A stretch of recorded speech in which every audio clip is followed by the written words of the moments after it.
Sorry for the delay. Our first order of business is a Pledge of Allegiance, and we have 4 students here: Audrey, Jacob, Daniel, and Connor. You're going to do the pledge for us.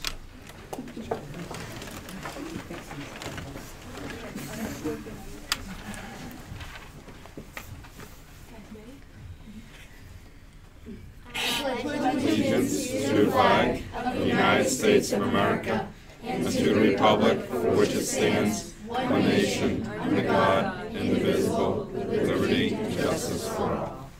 Thank you all.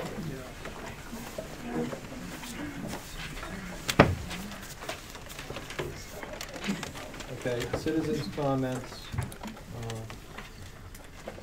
Anybody have any comments? Okay, hearing none, there'll be an opportunity later on. Committee update. Do we have any subcommittees? I don't think so. Educational update. So let's go right into our student of the month.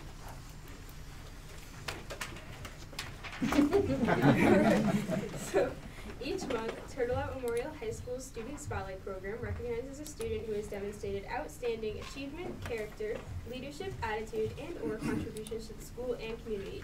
February's Student Spotlight honoree is senior Megan Biggins. Megan was nominated by Bella Zola and Samantha Floss. In Megan's nomination, Sam states, "Megan is a caring, loving, and hardworking student. She is always there when someone needs help." Regarding her motivation, Megan states, "The thought that I'm doing things to better myself and people around me motivates me greatly. Knowing that I've made someone stay better, even if it's just my own, gives me a sense of satisfaction that's honestly hard to be put to words." Megan actively participates in the TMHS community. In school, Megan is a member of the Modern Music Ensemble, which performs at various events in the community. Of her plans for the future, Megan states, "I plan on going into education, most likely to become a music or English teacher. I've also thought about going into early childhood education." Outside of school, Megan volunteers at various events, including the fundraiser breakfast held by TMHS Music Department at the American Legion. Throughout her 4 years at Turtle Out, Megan was elected one of the band's librarians, auditioned for the CMEA Eastern Regional High School Music Festival, and has had a hand in mentoring middle school clarinet players. Megan's personal message to the school and community is, "I would like everyone to keep trying their best at whatever it is they do. Effort really does go a long way in the future."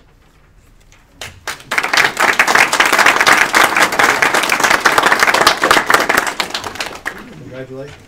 Congratulations, Megan. You want to say anything? You don't have to. You don't have to. Good job. And you also don't have to stay for the whole year. Any plans after graduation? I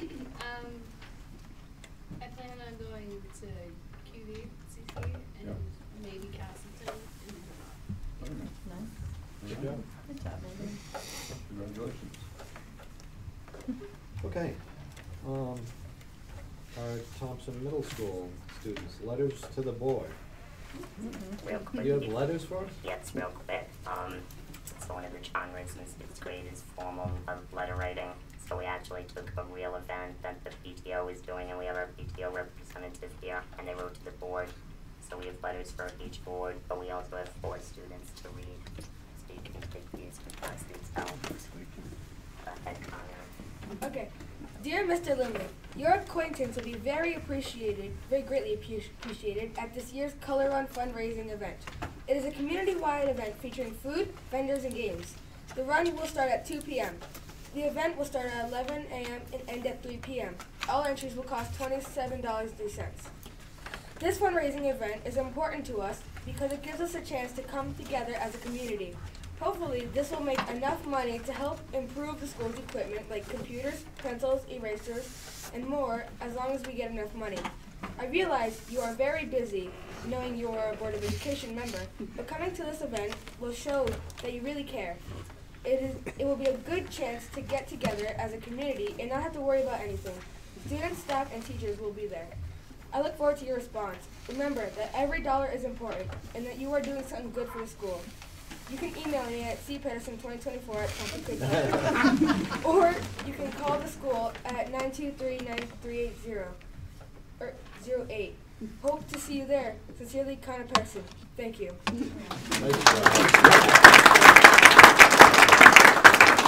Well done. So I have a date for March 23rd. Okay, who's next? Jacob? Dear Board of Education member, Mr. Angelo, I would like you to attend our 2018 Thompson Middle School PTO Color Fest. It will be on April 29th, 2018 at 11 a.m. to 3 p.m. It will be located at Thompson Middle School campus, 785 Riverside Drive in North Grovenordale. The Thompson PTO Color Fest is a community event to raise needed funds for our school. It offers vendors, food, games, and a run starting at 2 p.m. It will cost $25 per person, but if you use credit card, it will cost $27.03. With that fee, you also get a t-shirt.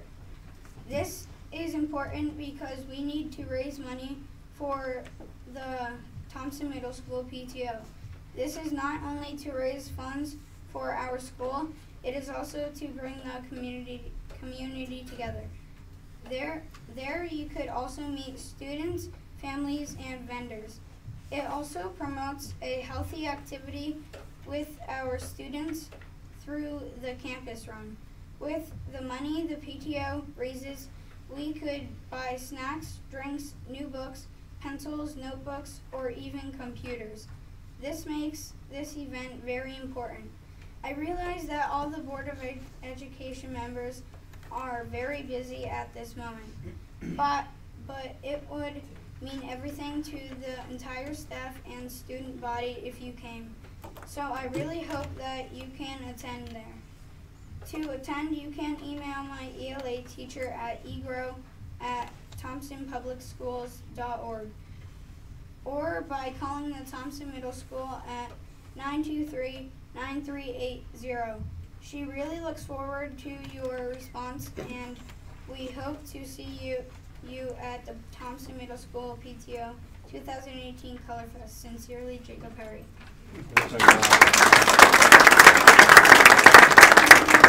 Great job. One thing, Jacob, if I end up, I will go, but do I have to do the run? Yeah, that's my question. Can I pay extra or not do the run? I don't know.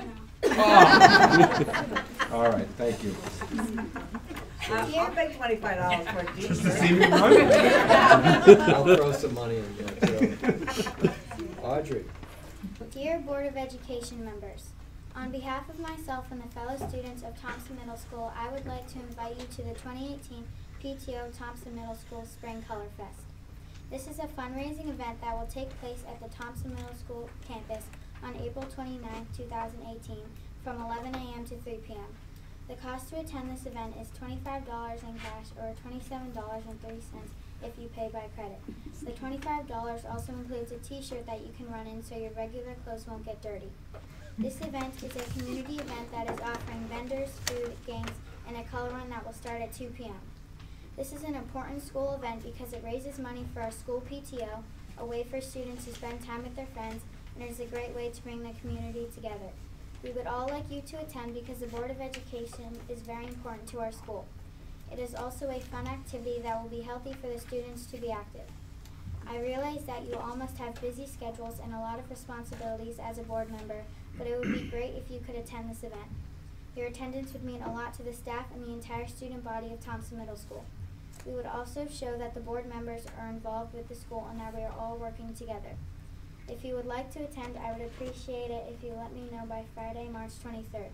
You can email me at audefilippo2024@thompsonk12.org or by calling Thompson Middle School at 923-9380. I hope you can make it, and I look forward to your response. The students, staff, teachers, and I hope to see you at the 2018 PTO Thompson Middle School Spring Color Fest. Sincerely, Audrey.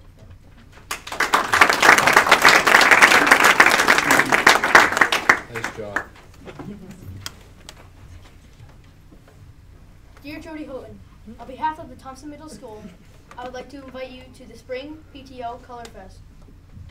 This 2018. This event will take place on April 29th, 2018 from 11 a.m. to 3 p.m. on the school campus and will include snacks, games, a color run that starts at 2 p.m., and a free shirt, all for $25 cash or $27.03 credit. This is a fundraiser for the school, so it'll mean a great deal because the money helps improve it. This event also brings us together to have fun with the Color Fest and snacks that will be provided by our local vendors.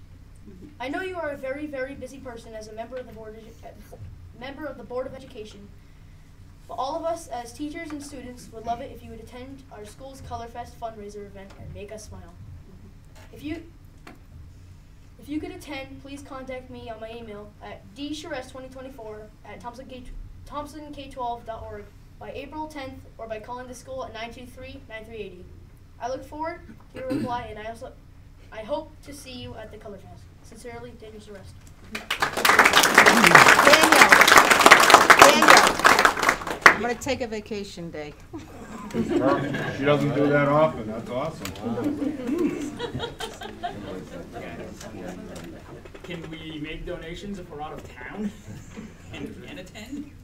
Of course you We should. can make donations? Yes, I'm sure. Oh, okay. I know where to find you. You know where to find Mrs. Grow, I first of all want to commend you for developing a lesson that engages and motivates kids, first of all, because we know how difficult it is to get adolescents to write. And so they have written wonderful letters, and then they get to actually put them in play and write for a purpose. So thank you very much for all your hard work. Very good.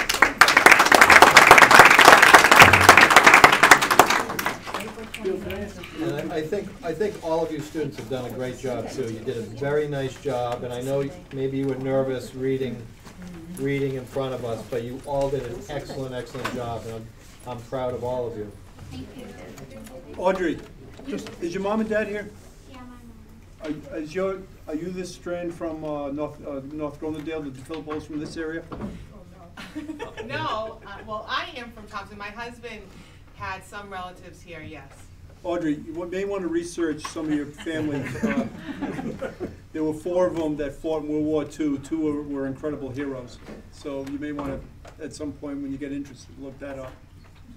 I can give you the names Okay, later. good to know. Just to confirm, it's the 29th, which is a Sunday, right? Yes. Perfect. No vacation day. We're there. No All right. people. I'm still looking to be exempt from the run. You're leading it, Tommy. Ah. All right. Anybody have any other questions or comments for our students? Well, great. Thank you all for being here. You did an awesome job.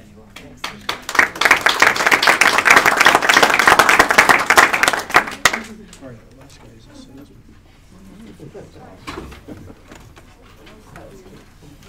Okay. Next is our student liaison report. Emily, Angela, Jordan. My fingerprint to work. Okay. So on March 14th, I'm just gonna start it right off. Hopefully, we're at the mercy of the weather right now. We're going to Broadway. Really excited. We're gonna see Wicked, which we've been trying to see for 6 years. So we get canceled because of the winter. Really very happy. But fingers crossed that's not gonna happen. So yeah. On March 16th, the Diversity Club is going to the True Colors. Is it a conference? I'm not sure. I think so. So that's pretty cool. It's celebrating diversity in all ways, which I think is really cool. And fitting for a diversity club we go to.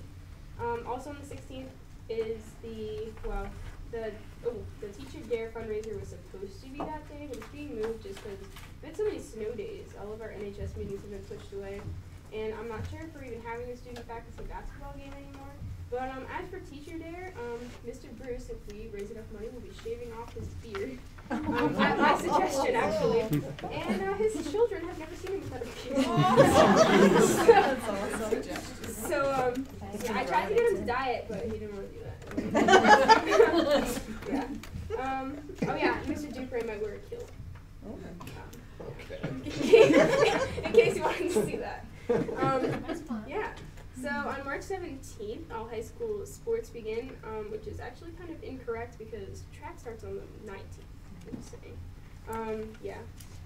And on the 29th, the college fair for all juniors and interested sophomores is happening. And that'll be fun. I went to that last year and we were pretty late, but we still made it. And it was pretty interesting. I talked to a lot of different colleges, but yeah. Alright, so also on the 29th, we have our faculty and student softball game up at the high school. And on April 4th, we have our report cards going home. And April 11th, we want to invite you to the Integrity Plus in the old auditorium. That's right, yeah. And Jordan's going to hand out the things for The 11th? you. April 11th. What time is it? 6. 6. In the old auditorium. Write that down, Dad. I didn't get it yet. Wait for it. What are you gonna do with them? I don't know. I don't know anymore. You want help? It's a long day with him. You're not snowed in with him tomorrow, are you? No, unless he picks me up. I'm not driving. On May 19th, we also had the Canoia Memorial Golf Tournament. So come out to that. And that's all we got for you for today. Yeah, awesome. Anybody have questions for Jordan or Emily? Comments? All right, thank you, ladies. I'd like to ask that they be dismissed in lieu of perhaps some snow starting in the fall. They absolutely can. It's scheduled to start around 8. Yeah. You know you can leave as soon as your part's over. That pumps into the April Thompson spot.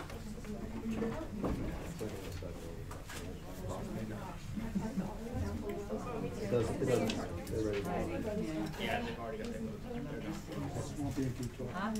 It's the swamp, no, the swampy truck. I expected the student liaisons to ask the superintendent if she was going to cancel school, but I guess. Well, if you'd like to divulge that Totally cancel. I'm here, I am gonna cancel in about an hour, so. Really? Thank you so much. On the social media, there it I'll goes. see you on Wednesday. You don't even need Everybody will know. Tell Jordan. We're broadcasting. Whatever one they're using now, Snapchat. It's gone. It's like, I'm good, see ya. I'm sleeping in. Can't change your mind now. Okay, superintendent update. This March is annually the CADE Board of Education Month, and I would like to say to our board members that on behalf of the Thompson Public School students and their families, we want to thank you for all of the many, many hours that you all volunteer to ensure that our schools are the best they can be in Connecticut. So on behalf of everyone here and the students and their families, thank you for everything you've done for the school department.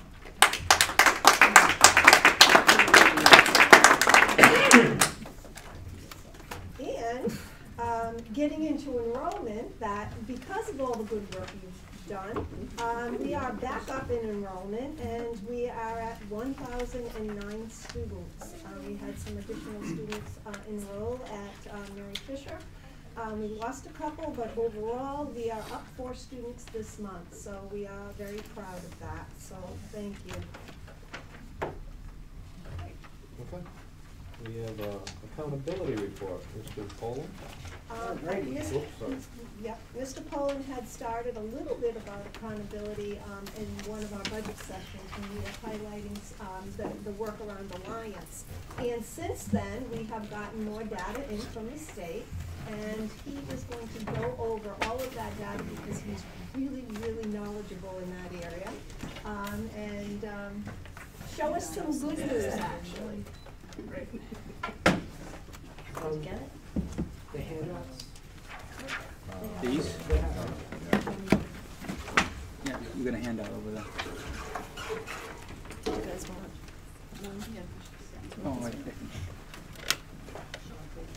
And do you want to just get this light? I don't know if that's helpful.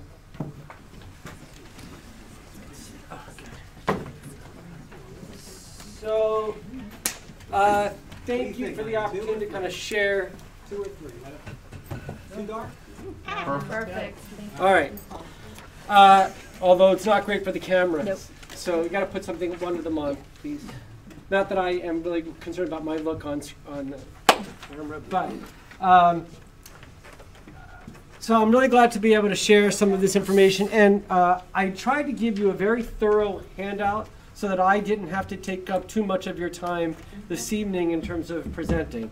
As you have further questions, you can peruse that, and I will make reference to it a little bit today.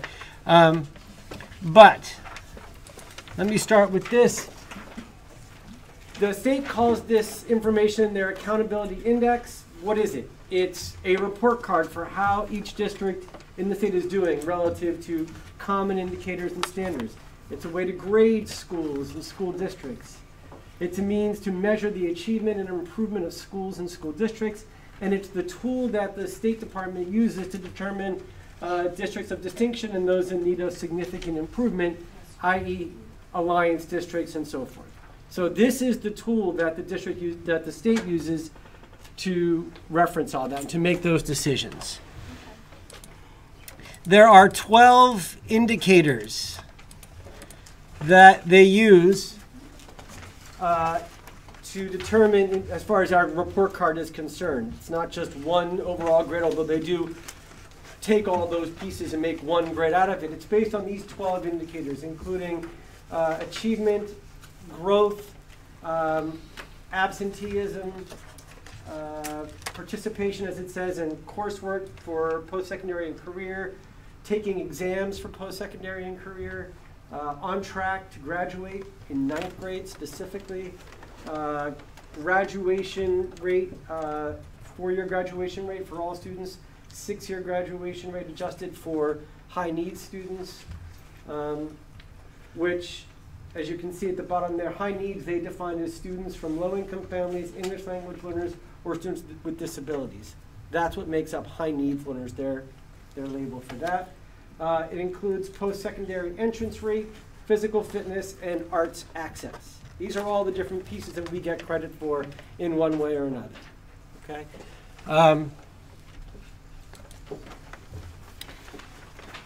The state's argument is that it gives those indicators give a complete picture of a school district, not just based on one test or 2 tests. It's about all different parts that make up a school system. Expands ownership of accountability in staff. Again, the tool as I described before. And it was developed with extensive feedback from district and school leaders, Connecticut educators, state and national experts. And in fact, it is one of the models that is being used nationally as everybody tries to adopt the regulations from the new federal law, the new Every Student Succeeds Act. So this model is one that other states are using to meet those requirements. Now, I don't expect you to read this on the screen. You have this in your handout.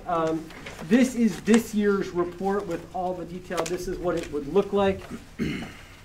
I'm going to kind of summarize some pieces for you, but at the very bottom corner in yellow, you can see that our overall score was a 71.9, and I'll come back to that in a moment. But basically what happens is for each of the indicators, the state is essentially looking for us to have a 75%, if you will. And we get credit for as close as we get to 75%. So everything is out of a score of 75. If we get a score of 50, it's 50 out of 75. That's the target for us to try to reach. If we get if we get 75% in any one of these areas, we get 100, we get the full points available for that, if that makes sense. And that's all explained again in greater detail. And it's complicated, so I'll just ask you to trust me that these indicators are all explained throughout the information I gave you. And again, I could talk about this for an hour, but we don't have that kind of time tonight. Yes. Sorry, just one real quick question. Of course. 4A, the numbers don't seem to, chronic absenteeism, all students went from, I didn't see that in the explanation. You got 97.8, 89.1, and it's 9.9. Why the drastic drop? Or Okay, so you're looking at the comparison from the 3 years? Right. Yeah. Yeah, let me get to that. Because everything here is just what you already have in your packet, which I figured that's what you were going to want to get to, is this. Yeah, that one. So, the good news, and this is where we were starting from, you can see that in many cases our scores did go up. The first year they did not have growth data. Therefore, that's why those ones are blank. They didn't have growth until the second year. Okay. So that's where that information comes from. And that is matched growth, student to student growth. If a student moved out of district, then they don't count against us. that a student moved into district in between doesn't count for us or against us. It only counts student to student, the student who was here last year and how they improved to where they are this year. Okay? We struggled with that a little bit more the first year. We improved in that area on the growth following year. As far as chronic absenteeism, you asked about 4A, the chronic absenteeism one. I don't know, I can't read my own. 9.9. That is the chronic absenteeism rate for 16-17. Those are the, I think those are the points we got. You know what? I may have copied the wrong. It might be it might be a typo. I apologize for that. Yeah. You're gonna. Wait a minute, hold on, I'll check. If you go back into the actual reports, it'll be there. I may have just copied the wrong, pasted the wrong number in there. And if I did, I apologize for that. No, it says state average is 9.9, we're 47.4. Okay. I must have copied the wrong. Yeah, that's the state average. Yep. We're 47.4. Okay, so that's but why. I mean, that's a huge. I don't understand the 97.8, the 89. I don't know. We'll check those numbers. Yeah, those are out of how close we got to what the state wants. The state wants chronic absenteeism to be, I think, less than 5%. Well, so they're there's not even less than 5. But right. They're not. The target is less than 5, okay. And that's a prorate score of how close we got to that, or how much. There's no way that 97.8. I don't know where you're getting. So we were, yeah. You have to let me check my numbers and make sure I didn't copy them wrong. That's okay. If I did, again, I apologize. But I don't understand how we went from 15-16 to 16-17, and every single case we just plummeted. Look, get closer. Yeah. Look at those I've got it right in front of me here too. The same thing you're looking at. Except for near the end, like in the ELA performance and math index and science. ELA, math, and science, we plummeted.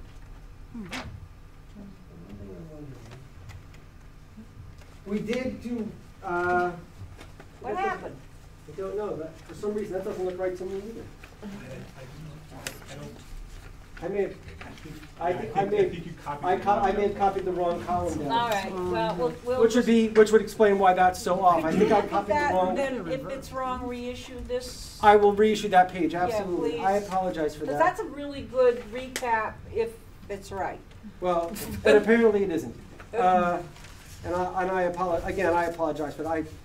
Okay, no problem. It All right. happens, but you know, it would be great if those, the numbers.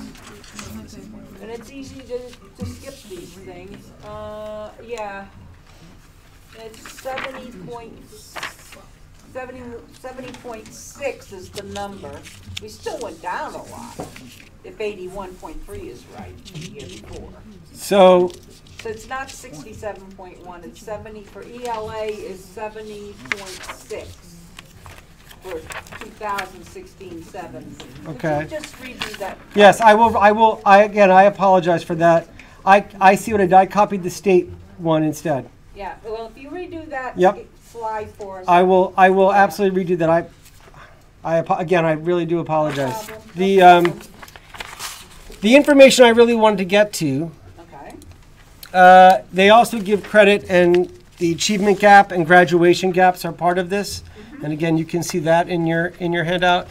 And it affects your score in terms of what your overall category that the district puts you in. All of our schools right now, the middle school, and they're scored on a category 1 through 5, 1 being the highest. The middle school and the high school are currently category 3. Category 4 and 5 are where you get into some trouble. The elementary school this year is now considered a category 2. I want to give, and I mentioned that I think last month, the elementary school made a tremendous amount of growth, bumping, and I think they're a good chunk of the reason why we are where we are overall. The piece that I thought was the most interesting was here, our vision statement in town is obviously we want to be the highest performing public school system in Northeast Connecticut. That's what we've what we've stated. And so how do we measure Northeast Connecticut? So for the purposes of sort of my thinking was, well, we're in the East Con district, and East Con represents Northeast Connecticut. There are 36 towns that are part of that. So how do we fare in Northeast Connecticut if we agree that this is Northeast Connecticut? And over the 3 years, you can see that of the 36 towns, in the first year we were 35th, the second year we were 34th, and we're up to 22nd. We are making strides and big gains in that area. That's where we fall currently within the East Con region. So going in the right direction. we're going in the right direction. Again, very pleased with those results. And a lot of the work that we're doing is only going to make it so that we go higher. So again, I didn't want to belabor all the minutia of the report, and if anybody is interested in more detail, happy to go over it. I will read you that slide and make sure it's correct. You know I'm going to kick myself all night about that, right? But I will make sure it's... You got all day tomorrow. Yeah, I'll send it in triplicate tomorrow. But this to me was the big news as a district. Yep. That we are really moving in the right direction over the last 2 years. And again, I'd be remiss if I didn't recognize the fact that the elementary school really pulled a lot of their weight this past year in that. So we're making those gains. I would take questions, but... Anybody have comments, questions? Questions? Melinda, that might, for our overall board goals, that might be a good indicator. Exactly. Is this yearly? See us keep climbing We'll that get this again ladder. next year. Yep. Indicated three's not- This is only the third year of the Right, program, right. so we usually get it sometime in January, February. Any other comments, questions? You missed an indicated 3 yet. So indicator 3 comes later because it's not part of what makes up the score. Indicator 3 is only used as a matter of determining your category 1, 2, 3, 4, or 5. You get punished if you don't do, if you're not, it should be right here. Right here. Did I not include it there? Oh, right here. Indicator 3. So it is not part of the overall score. It is only, you only get penalized if your participation rate in the testing is not high enough. Then they will bump you down from a category 1 to category 2, or category 2 to category 3. So for the most part, our testing percentages have been really good, but this is why we try to get everybody to at least take the test. How they do really doesn't, for the purposes of that, isn't relevant, but that's what we got. Any other questions? Okay, I'll fix that slide for tomorrow.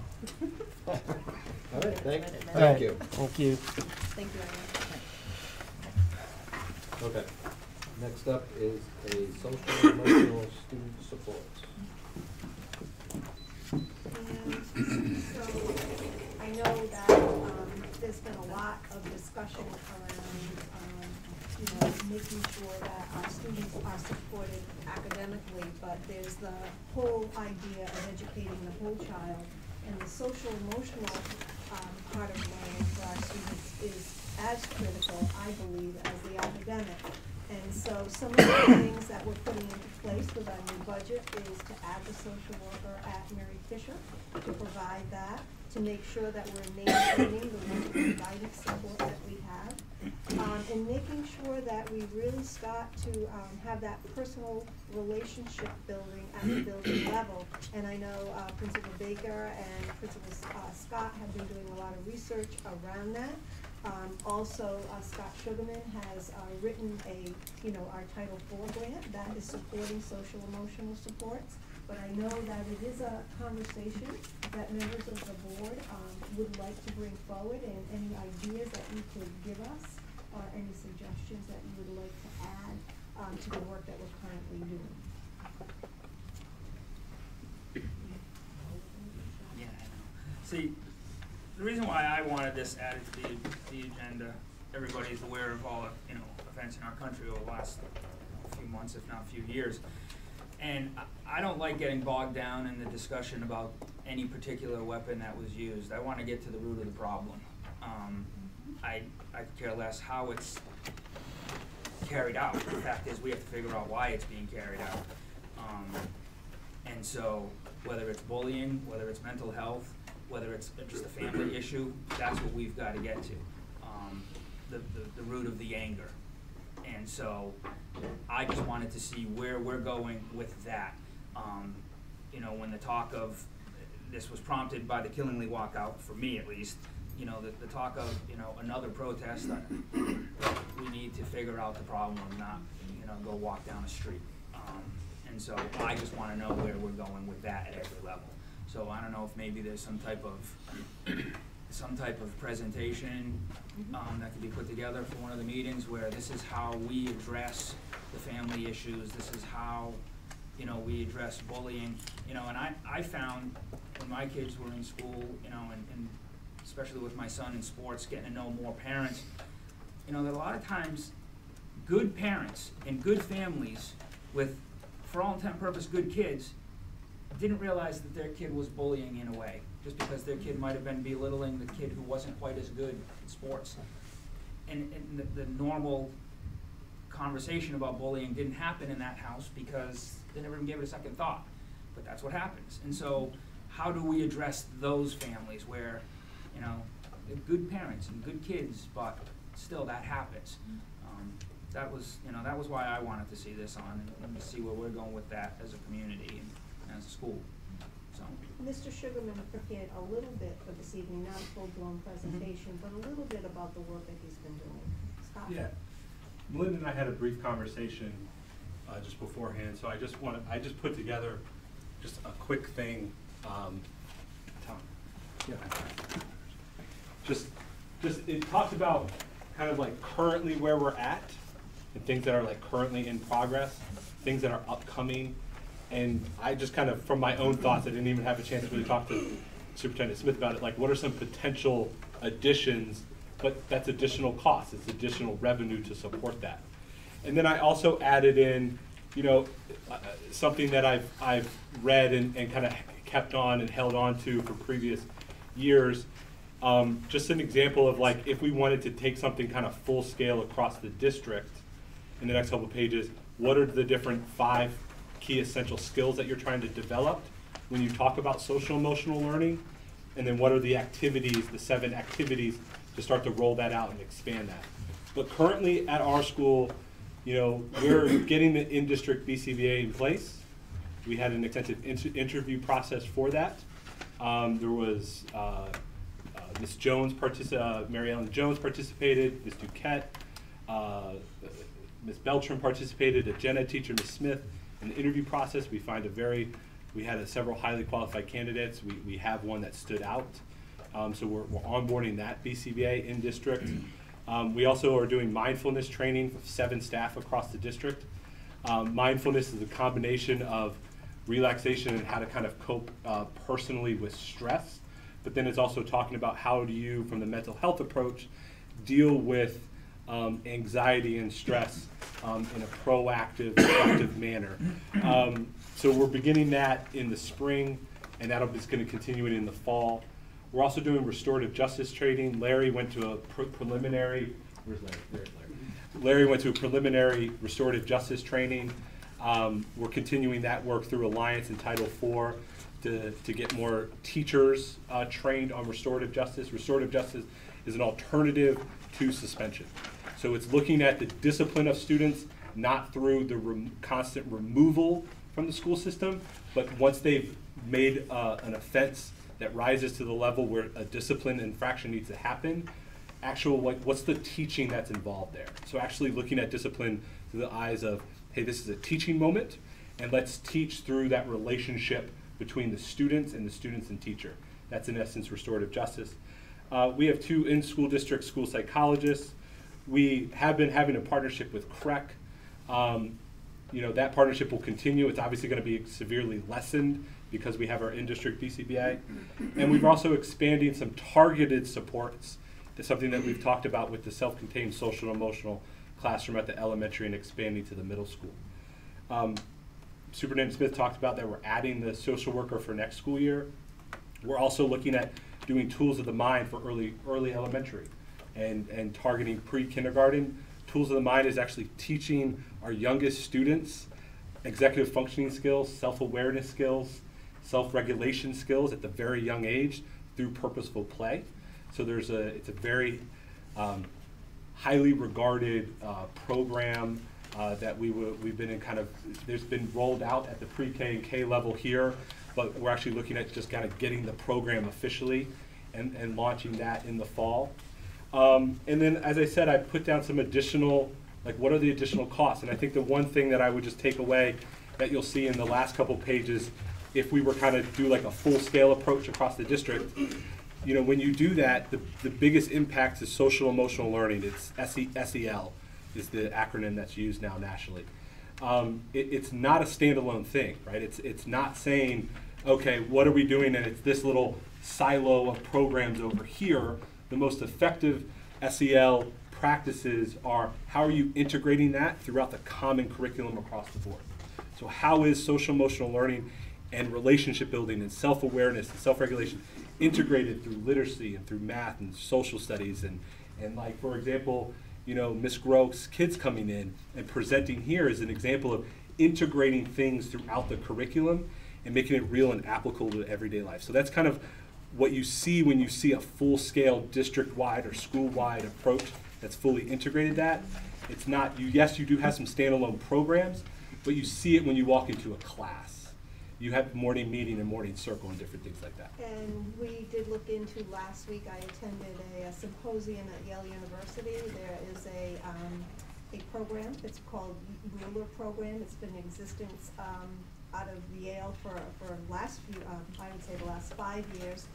They've invited 15 superintendents to participate in the program. I threw my hat in the ring. We'll see if Thompson's gets that award. If they do, it's going to address the very thing that Mr. Sugarman just talked about, a systemic district-wide approach to social emotional intelligence and social emotional learning. And the training takes place this summer, starts with the superintendent, and then works its way down for the adults in the organization, and then gets to teaching the children how to have that part of our culture and be kind literally to one another.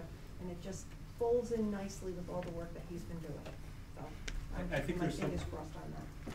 and I think along with like integrating throughout the curriculum and taking that on is something that like we want all of our, we don't want just this group of teachers trained, we want kind of all of our teachers trained is an important thing. But there is some additional targeted next steps. You know, freshman year of high school is a year to target potentially with making sure kids aren't dropping out.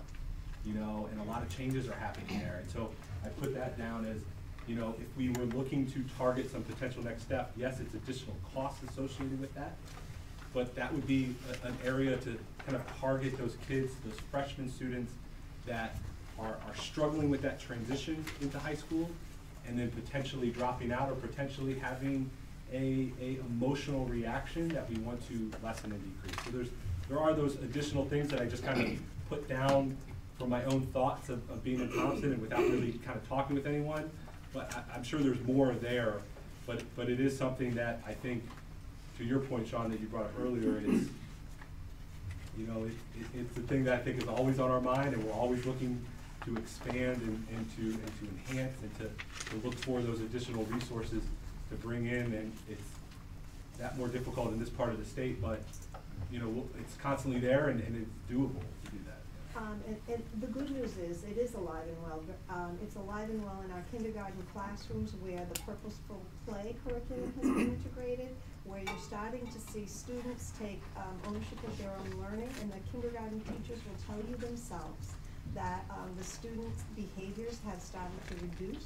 So much so that we're talking about moving that program up and including first grade, because children are starting to learn how to self-regulate and get along with their peers on their own. And it's quite remarkable when you go into those classrooms, the work that the kindergarten teachers have done in a short period of time.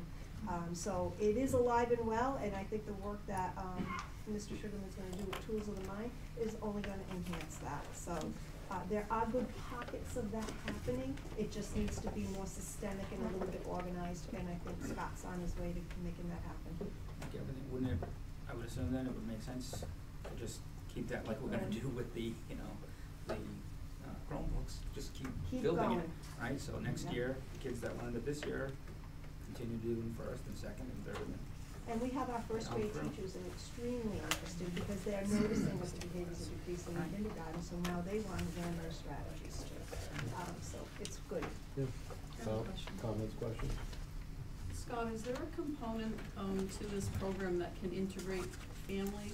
Because of the fact that everything we do, you know, a bulk of who we are is based on how we interact in our own home. So my concern is if we present these positive things in school, how do we get them so that family is on board to reinforce them and that they don't fall back in any of the ways? How do we integrate family at home to be part of this? So I just want to clarify, when you say part of the program, do you mean the tools of my program or just at large social At emotional? large, like, Yeah, you know, okay. to reinforce what you're teaching at school, because let's face it, a lot of kids, their anxiety, their anger occurs because of what occurs in their home. Yeah. So how do we get families on board or integrate families to get this to be an all-encompassing thing between school, the student, and families together? Yeah, a part of all social emotional learning, if it's a standalone program or if it is just kind of integration throughout the school, it is that it's not so much buy-in of family, but there is parent teaching that needs to happen. There is, you know, some parents have it, you know, come from the mindset of, well, just suspend my kids, I'm home for today, there's something wrong. And for school districts to say, no, actually, we're gonna keep them here and we're gonna make them go through, you know, a social group with a peer that they got in the conflict with and talk with the teacher and meet with their other classmates to understand what they did wrong and to start to fix that internally.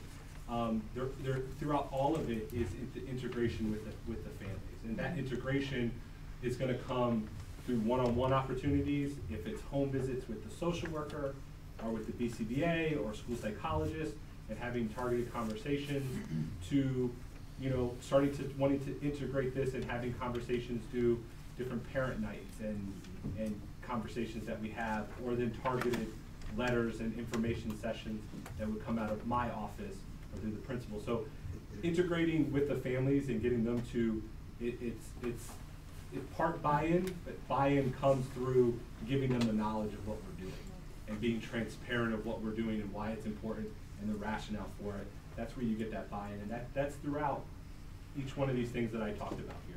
And we're very fortunate here in Thompson. We also have the benefit of having a really strong partnership with T, and I think that really enhancing that partnership will bring those wraparound services to the family.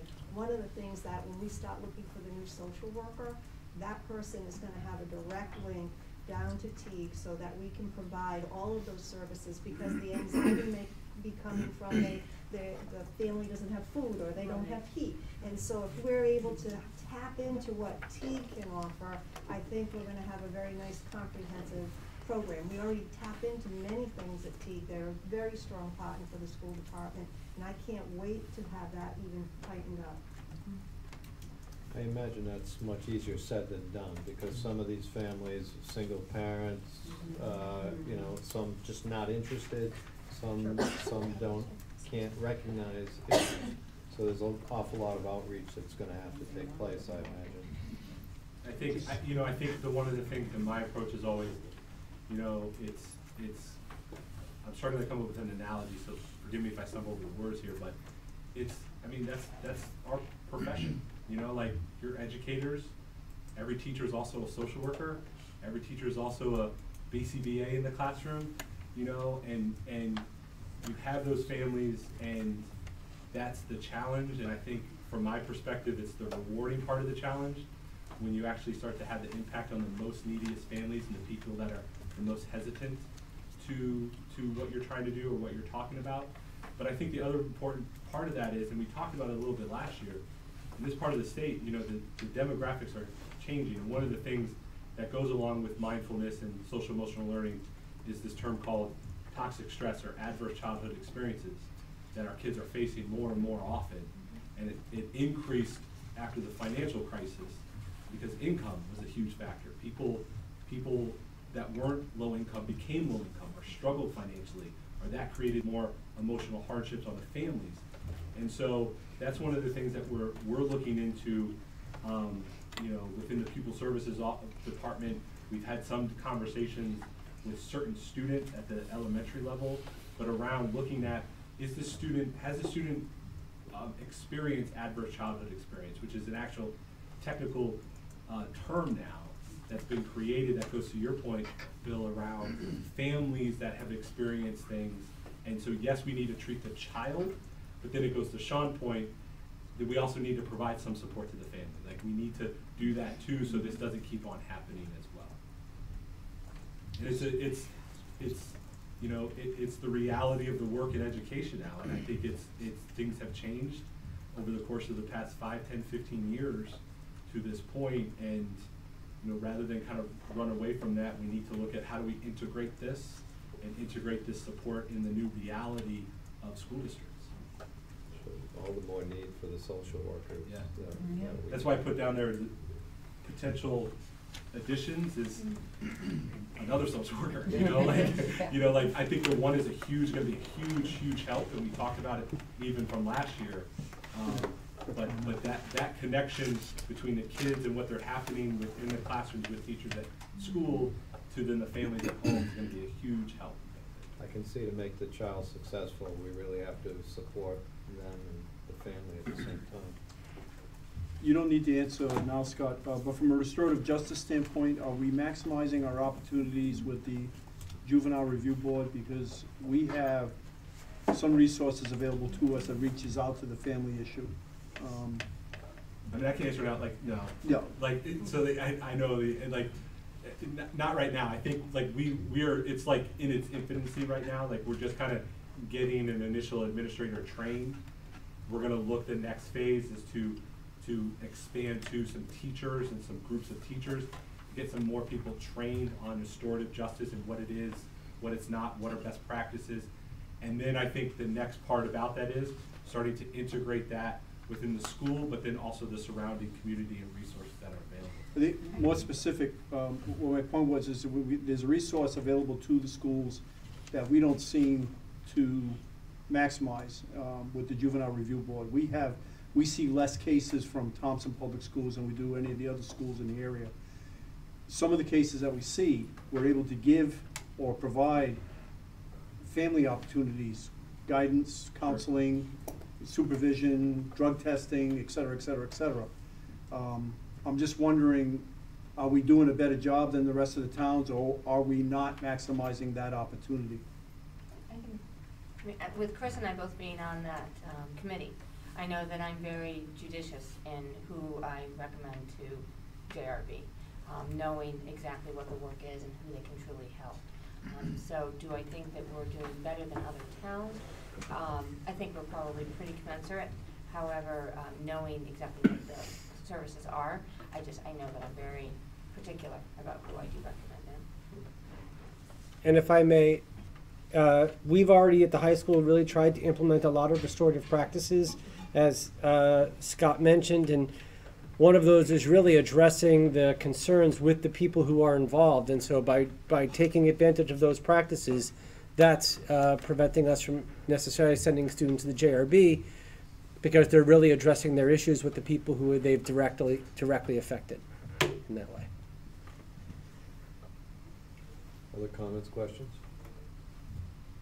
Okay. All right. Thank you. All right, next up is the board subcommittees. I'm not ready for this yet. Kathleen and I need to do a little bit of work, and we'll get back at you. What? Tomorrow. Calendar update? So the last time I came before the board, and thank you very much for approving us shifting the calendar around so that we could make up 3 of the many snow days. Currently we are at the number 11 snow days, and in a very short time it will be number 12. And the problem is that, you know, we're looking at that calendar and we want to make sure that we're maximizing our instructional minutes. But yet, in our calendar, the law states that we need to be in school 180 days. In the Board of Ed's calendar, you have 181 instructional days. The state says that you do so, you add the extra day voluntarily, and I can understand why you did that, right, to increase instructional minutes for students. However, this year, given the nature of how many days that we've been out, asking your permission to use that 181st day as a snow day makeup, because currently as it stands, our last day of school is June 22nd, that's a Friday. If you allow us to use that 181st day as a snow day makeup, then our last day will be June 21st. As soon as I cancel tomorrow, we'll be back to June 22nd with that approval. Any future cancellations after this, we're really seriously gonna have to start to look at the April vacation. I know some of my colleagues in neighboring districts are starting to talk about that. I would like very much to avoid that if at all possible. So using this 181st day will help us. It'll give us another day for wiggle room. I'm asking for your permission. Okay. That'll be action item E. Correct. So we can discuss it more then if anybody has questions. Okay, next is administrator reports. Who wants to start? You want to start? You go? You never go. My You never phone go is first. warmed up, so. That's all right. I'll just be quick. Going off of Ian's presentation, I just wanted to highlight a couple things within the accountability index within the high need student population. So from last year to this year, there's one key thing that I look at is ELA and math growth targets for high need students. Students increased 10 points in ELA in high need for growth target and 5 points for math. That was in like the top tier for the state for that specific target area. So that's definitely something that we're continuing to build upon. In the mid-year update that I provided you, I didn't have those numbers quite then, so that'll be integrated in that next year, but that's one of the things that is in the strategic plan for the Pupil Service Office is those growth targets on academics, and not just kind of program changes that we're talking about. The other thing I wanted to point out, I mentioned a couple things. Our Medicaid and tuition reimbursement is continuing to increase, continuing to go up. So we're continuing to target that as well. One thing that is going to be new that I put under the legislative updates, so I kind of kept that one Supreme Court case in there every board report because to me that's a hugely important case that was out there. So I won't reference that again, but the IDA disproportionality rule is changing. And what that means, it's going to be a bigger impact for us as a smaller district. And what that means is they're looking at, is there, with different data points that the state's collecting and they're reporting to the federal government, are there different, what's the disproportionality between how are, for example, students with IEPs being suspended versus students with not IEPs? And is there a huge disproportionate between those two areas? With a smaller school district such as ours, one student puts us in like the okay category to like not okay category very quickly. And so there was some federal changes with that rule, and those federal changes are going to, in 1 year, make the state's numbers go from 30 districts in, not trouble, but in kind of flagged, just jump to 60 right away, just because of that rule change. So it is something that will most likely impact us, being a small school district, and just one student who has 1 day too many suspended can put us over the line very easily there, okay? The other thing that I just wanted to highlight too is our out-district student number has gone down from a high of 17 this year. We're down to 14 right now. We just brought, we're continuing to look at bringing students back when appropriate and when necessary, and we can provide the support. So we'll continue to do that. And I think we're probably going to get pretty close to the number of outplaced students where it's the number where we should kind of be at and kind of look at that range and kind of staying within that range longer term. Any questions, comments? Here's Mr. Sugarman. Thank you, sir. No. Just a few highlights. International Paper Grant, and they have truly been partners with us in education over my years here. Multiple grants have been given to the elementary school, I think also the middle school over the years. And so we wrote a grant. Lindsay Exahulius kind of co-wrote it with me. She's working on a class, so it was a nice chance to share that with her. And so we wrote it to improve classroom libraries through reading engagement project. The objective was to provide grade 3 and 4 with books that will foster student engagement and also increase in attendance by motivating students to come to school, because we'll have a lot of books that would appeal to gender, across the gender, race, ethnicity, income, and support the reading curriculum. So kind of a twofold objective, and so we are getting $4,990 to do that project. So it's going to be a lot of books. There'll be science nonfiction books included, but to bolster those classroom libraries, especially in 3rd and 4th grade, I'm hoping those two objectives will be accomplished. So the check is en route, and when it comes into the Putnam facility, we'd like to present it here. It might be April board meeting if we could present it. That's fine. Will somebody from IP come? Yeah. Good. Yeah, it might be Donna herself, Donna Warner, I don't know. But, so then the same day, Mystic Aquarium had contacted me also. Their funding had kind of dried up from the last philanthropist had stopped, and they were looking for other funding. And Amy Goldenberg from Mystic contacted me and said, we're so excited we can continue with the field post study and also bringing the kids to Mystic Aquarium. So the one grade level, probably 4th grade next year, 4th grade, will do the field post study and go to Mystic Aquarium, and all your buses, fees, everything paid for, chaperones. Very nice, very, very nice, very generous. And there'll be a career speaker to our grade 3 and 4, and perhaps we could bring in middle school, because they usually have an audience of like 350. Eastford will join us, and when Megan was assistant, I think that started back then, bringing in another school, so they are part of the grant and can come to our school, use the auditorium. So it was a nice community outreach, having been a recipient of the grant, but knowing that Eastford had applied. We just had so much room that we were able to easily include them and invite them over. It's nice. And some good substantial money was made. John Fontaine is our new PE teacher, and following in the footsteps of last PE teachers we've had, except he raised the bar.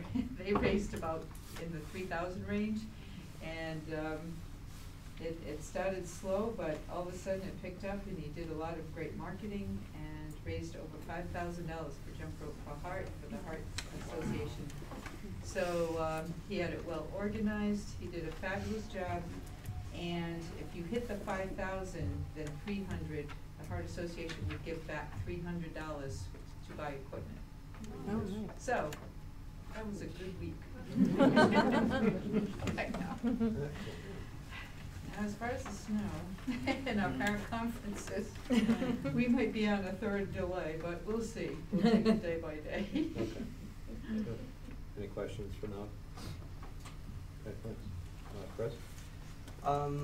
So last year, Anthony Vukovic joined us. He was our TMS champion for the geography bee, if you recall. He took the test, and we're happy to report that he made it again. So he's going back to Hartford to compete.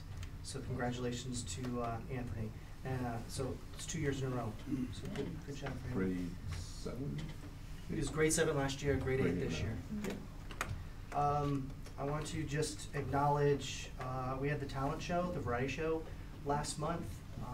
The students showcased their comedy, they're singing, they're dancing. They did a fantastic job as usual. And I just wanted to acknowledge the students' performance as well as Mr. Leclerc and Ms. Rossetti for their coordinating it. And happy to report, this actually came in within a week. As you know, we have the after-school boat building program that started this year. The kids have enjoyed it immensely. They went to the boat show down in Hartford.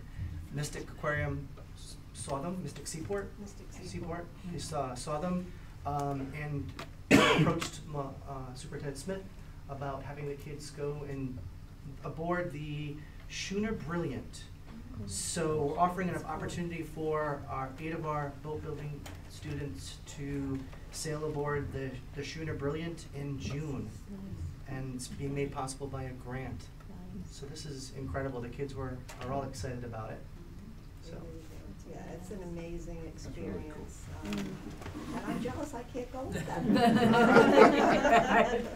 You need to join the boat building class. Yeah, I'm not very good at that.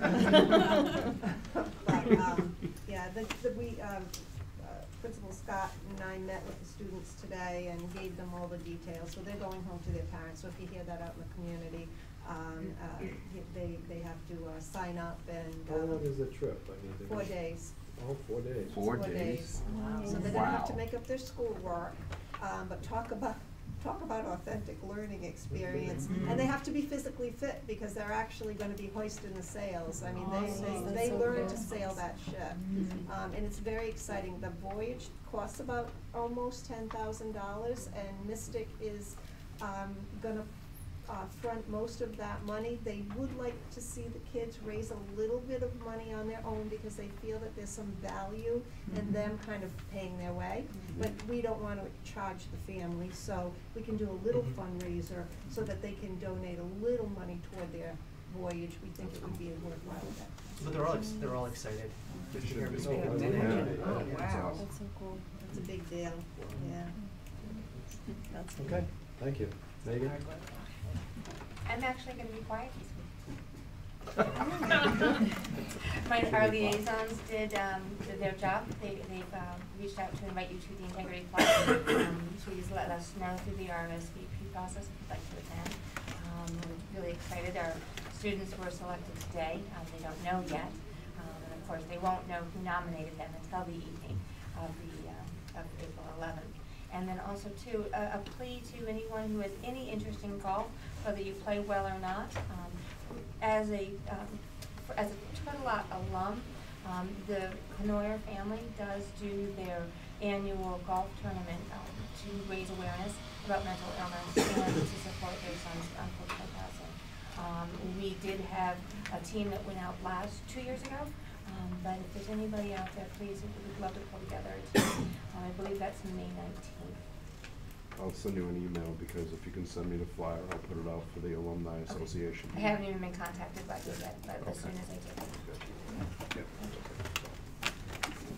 Thank you. Bill, you have anything?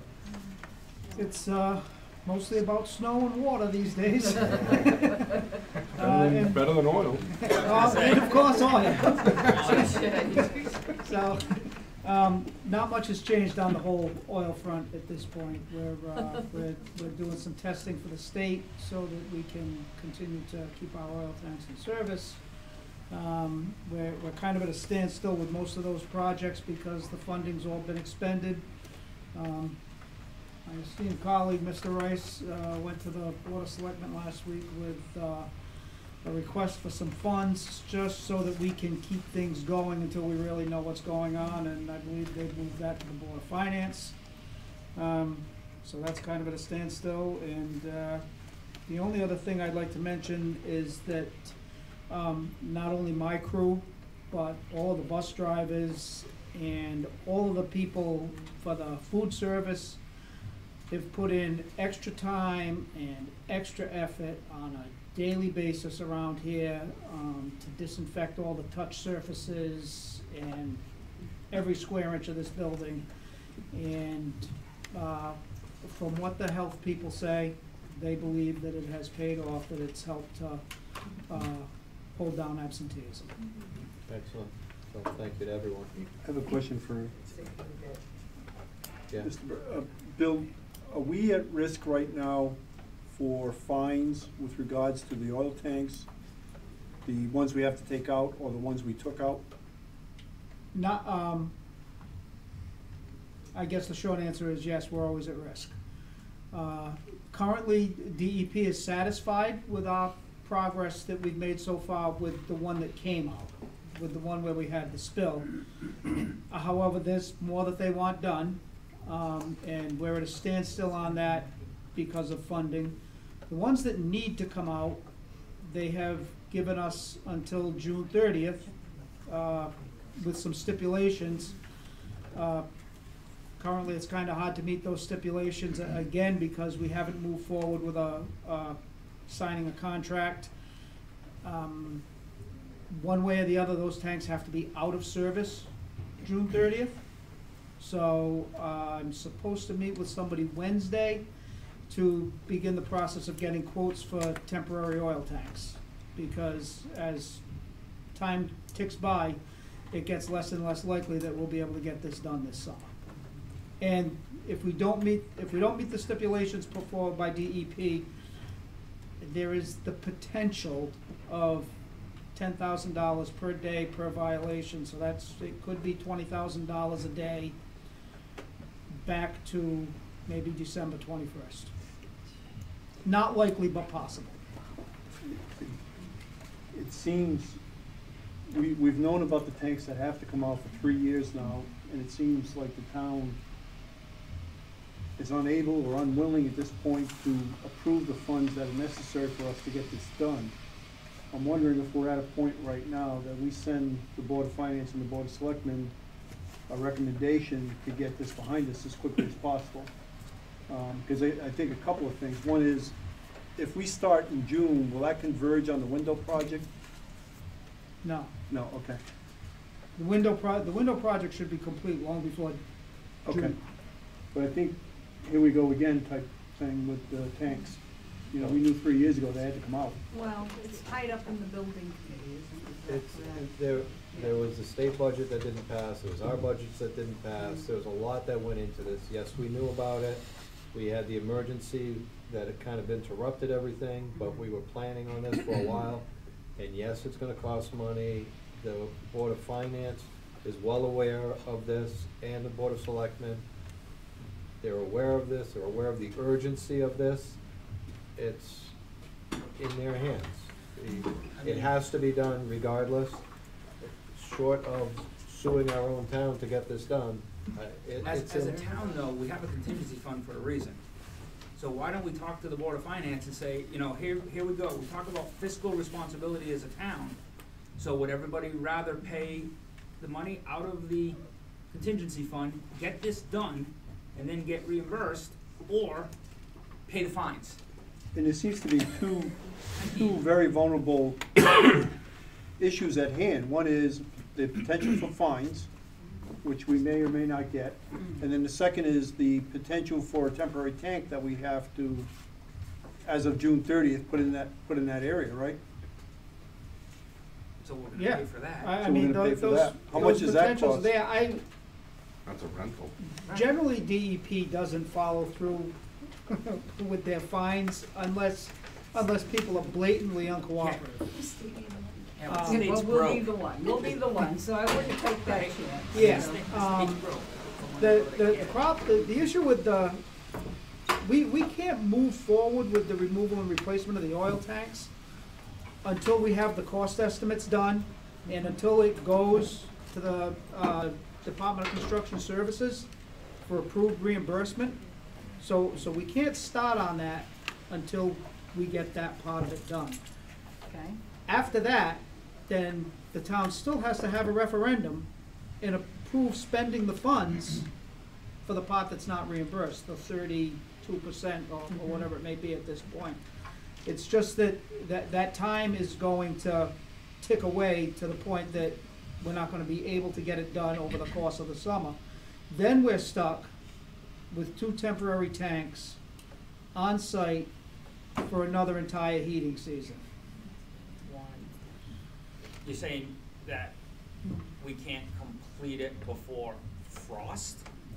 I'm saying that we can't complete it before we need to have the heat on. Okay, but why would we be for a whole entire heat, cycle if we could complete the new tanks by October? I understand we might not be able to get them done by September 1. No, well, what I'm talking about October, Sean. I'm talking about So when October. you say we can't get them complete by, in the summer, you're going into really To early when we winter. really need to fire those boilers on a regular basis. No, I understand that, but once we have the temporary tanks, if we can get the tanks complete by October, we can hook up to the new tanks, can't we? Correct. So it wouldn't be a whole cycle. If you can get it done in that time. Understanding that, yeah, but I'm saying is just because we put the temporary At tanks this in, don't mean point, they're in until at this next point, spring. I've been in contact with a couple of contractors that do removal, and the number of tanks that are gonna be coming out in this next construction season, they're having a hard time getting the work scheduled that they've already got on their dockets. Gotcha, that's different. So just one other note, if we do have to put temporary tanks out there for a heating season, I'm pretty sure those costs will not be reimbursable. The town's gonna bear the full expense. Fiscal responsibility. I guess going to my first comment, Bill, I know you're on the building committee, is there any pressure we can bring to bear from a Board of Education standpoint to push this along as quickly as possible? We certainly can write a letter to both boards and again express the urgency of getting this done, because we need heat for the first day of school, and doing temporary tanks is an option, but it's costly and it's not reimbursable. It's unnecessary. It's unnecessary if we could move a little quicker.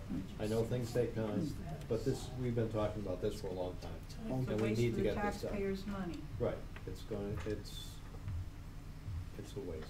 It's gonna cost us $100,000 because we're unable to pull the trigger. Exactly. Right, and the taxpayers should know this, and they should be up in arms. I mean, they're up in arms about every other little thing, they should be up in arms about this. But we It's could a already- waste of their money. We could already be on the hook for $20,000 a day back to December 21st. No, We could be. $50,000 a day. $25,000 per violation. Oh, I thought it was 10,000 per violation. I think it's 10 per. 10 per. Yeah, so 20,000. 10 per. Well, I thought you said prior to that it was 25? There was talk of 25 at one time, Okay. but regardless, Now it's it's down to money we don't have. Still It's talking money we huge don't money. have, it's a waste of money to get temporary tanks. Miss- No, the taxpayers should be up in arms about that. Well, yes, but they're also partly to blame, because they don't pass a budget. Well, And so, exactly, but they that's neither here nor there. Right now, Okay. they should be forcing the issue. All right. Well, it starts with the Board of Finance, they need to release the money. Yep. So we should do something endorsing this as quickly as possible. The building committee chair is here, do you have anything you'd like to add, Mr. Rice? Other than to attend the meeting, the Board of Finance, it was on the agenda last Thursday. They didn't have a quorum to have the meeting. They'll be having it this Thursday, it'll be on the agenda again. And it wouldn't hurt for any support to be in the audience under citizens' comments, because we'll be on the agenda. We'll be there this week. Won't be there. Thank you for all the work you do. Okay, anything else for Mr. Birch? Okay, we're moving on, moving to action items.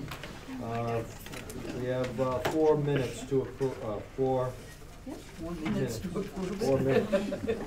Okay, go. 4 sets of minutes. I knew I was getting this one. First one, February 6th.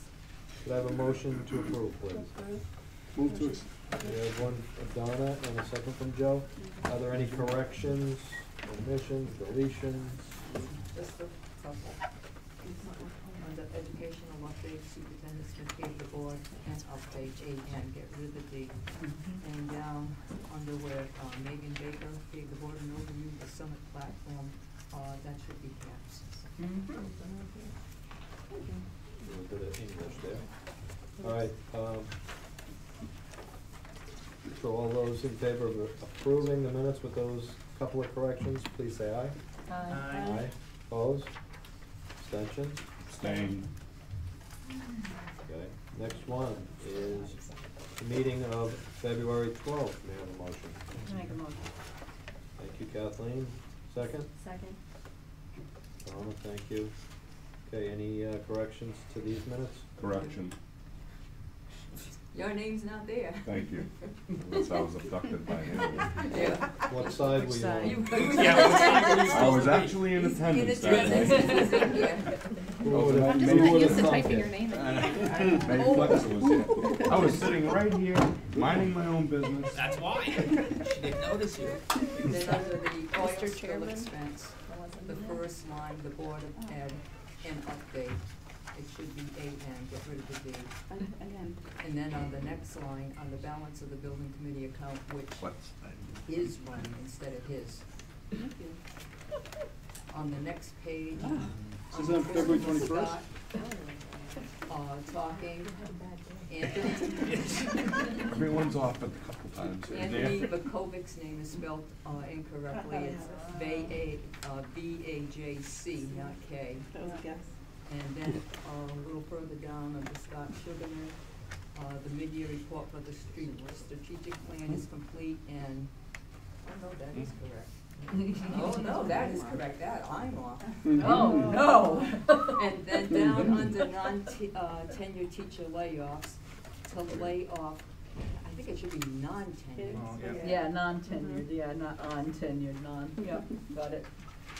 I can't pick these things up when I read on the computer. Jody was Read a well on right the over. computer, yeah. Okay. I So- skim on the computer. All right, so all those in favor of approving the minutes of February 12th with those corrections, please say aye. Aye. Aye. Opposed? Abstentions? Okay. Next one is the February 21st budget workshop. May I have a motion? Motion approved. Second. Jody and Donna, thank you. Any corrections here? A couple. I believe Go home, Mr. Linda. Lindley was in attendance. I forgot him too. Yeah, I think Joe's name's not on here. Where were you, Joe? Yeah, which side are you on? Were you in attendance? I don't think you were here. On the night of February Maybe he wasn't 21st. here. Yeah, no, that one I was away. Okay, so he belongs on the other side. The dark side. Mhm. On the dark side. Is that it? And, no, one more on the Okay. back page, under Heather Burns, the Summit Learning Program should be capital letters. Okay. All those in favor of approving minutes of February 21st, please say aye. Aye. Opposed? Abstentions? Abstain. I will abstain also. Joe,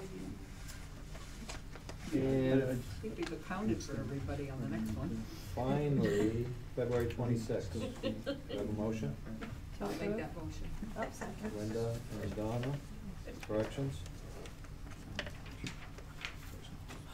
No? Hey, Danielle, you had a good day. Gold star. All those in favor of accepting the minutes of February 26th, please say aye. Aye. Those abstentions? Abstain. Okay. Thank you, Linda. Mr. Chairman? No, the A and D thing is like an automatic. I do that a lot. Unfortunately, spell check does not pick that one up. Okay, next on the agenda, item B, we need to act on the superintendent's recommendation not to offer a new contract to our Director of Finance. Okay, I will make a motion. Motion on the recommendation of the superintendent to not offer a new contract to the Director of Finance after his contract expires on June 30th, 2018.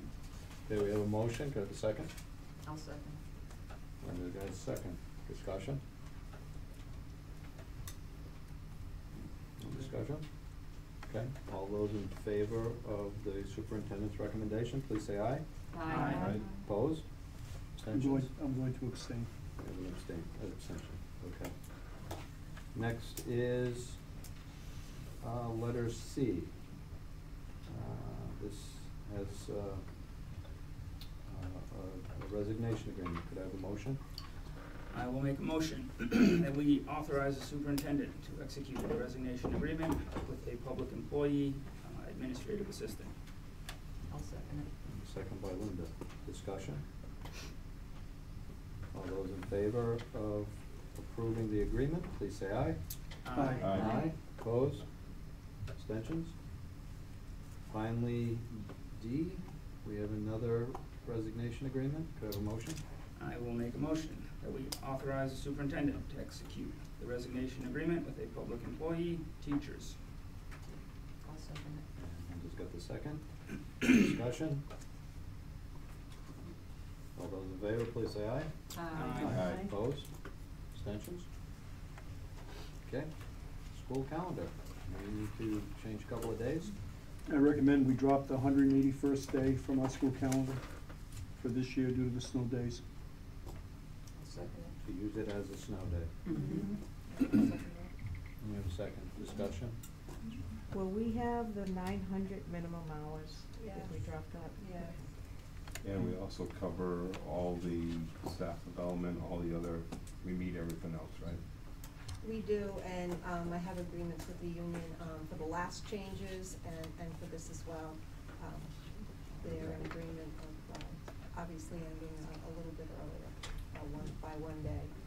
Okay. Will their pay be affected? The teachers will have to come in for PD day. Okay. At the end. Okay. Okay, so we have we have a motion. Did we have a second for that? Mhm. That's it. Oh, okay. We just got to do all the seconds tonight. Any other questions, concerns? All those in favor of changing the calendar, please say aye. Aye. Opposed? Abstentions? It's good. Finally, correspondence. I have none. Do you have any? Citizens? Well, I do have, I received 2 emails from Cade. Okay. Well, one was from ECHIP, about the ECHIP. There's a seminar workshop next week on Tuesday on 3/20 at 9:30. And who's the other one on the ECHIP subcommittee? It's I myself. don't think we technically have it Well, yet, We but never did that, but. Okay, there's Sean, myself, and one other person, is it Linda?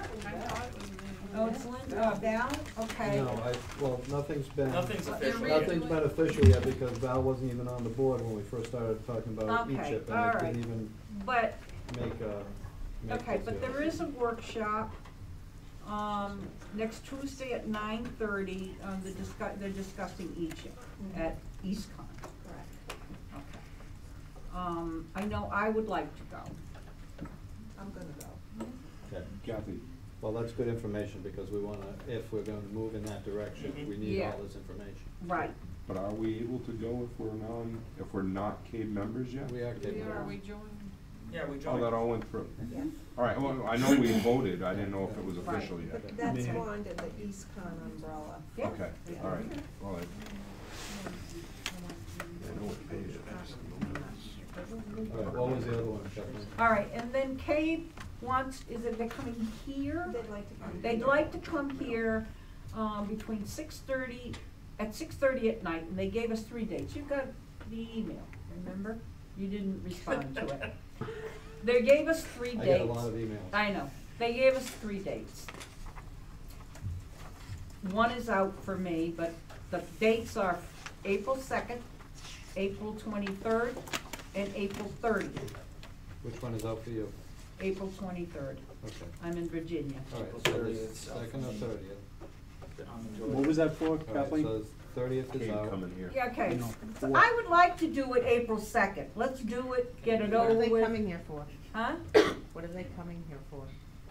Probably 'cause Tell we're us how to be a Board of Education. It's, they're new. you know, They're new. Training? it's an instruction. Is it like the roles and responsibilities kind of thing, It's training? not gonna go over for you, I hope. I think you can direct what you'd like to have them touch upon. All right, it's the duties of the Board of Education. I don't know, what do we want them to teach us, how to be a I board? I think it's well worth it. Yes, no, you're the only one that's ever gone through this training, so. I went through it. I paid for it. All right, myself. you I would went pay, through it. all right, you went through it, then direct us what we need. We had Shipman and Goodwin come out and all I wasn't happy with that. Kate does a really good program on the duties and responsibilities of Board of Education. Well, The I think- handouts they have are Yeah. right on. Okay. So I would highly recommend it. Okay, yeah, It's because been I a don't year, think we number got of years that. since I've been, and a refresher course would be well worth it.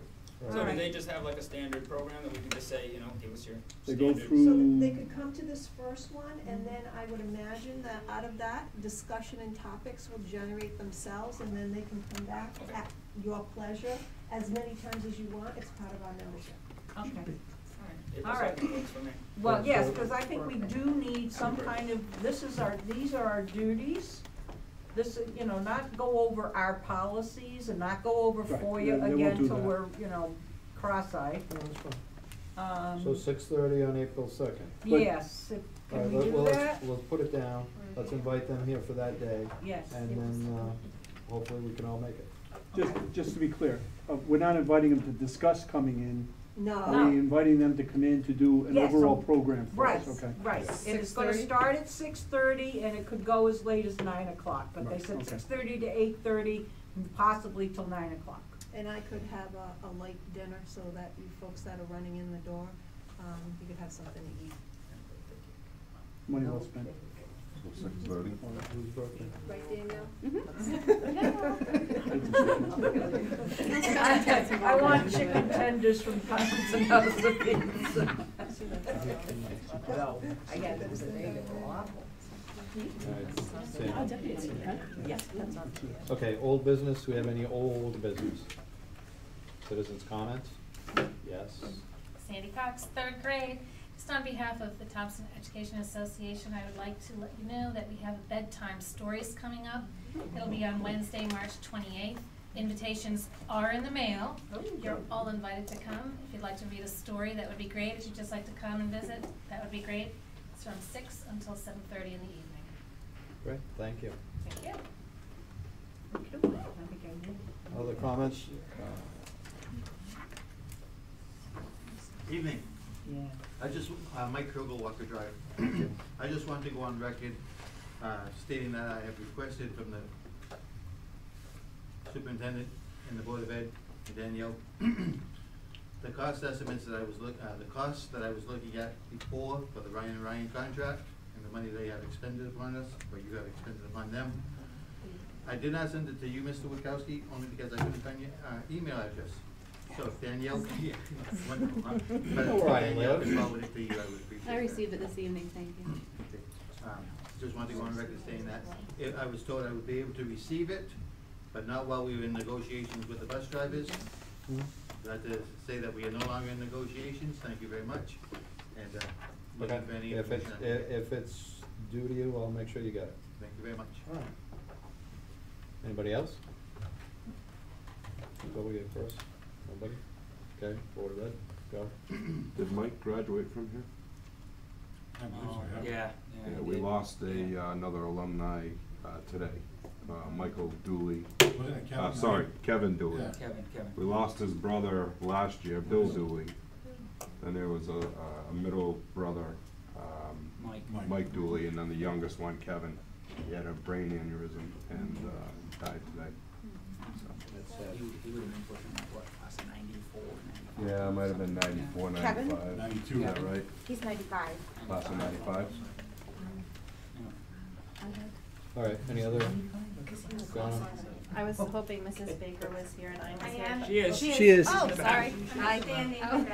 Okay. I just wanted to say that the program that's been going through the Volunteer Income Tax Assistant Program with the high school students, volunteering with the Teague and the Putnam, it's a great program and I hope that it continues next year. It not only, benefits the students, but also the community, and I've gotten positive feedback from my own child participating in it, so I just want to say it's a great thing. Thank you. Excellent, thank you. Anyone else? Motion to adjourn. I gotta do those. So moved. Second? All in favor of adjournment, please say aye. Joe, I need to talk to you a minute. Okay, Bill? Never too late for that. Never too late.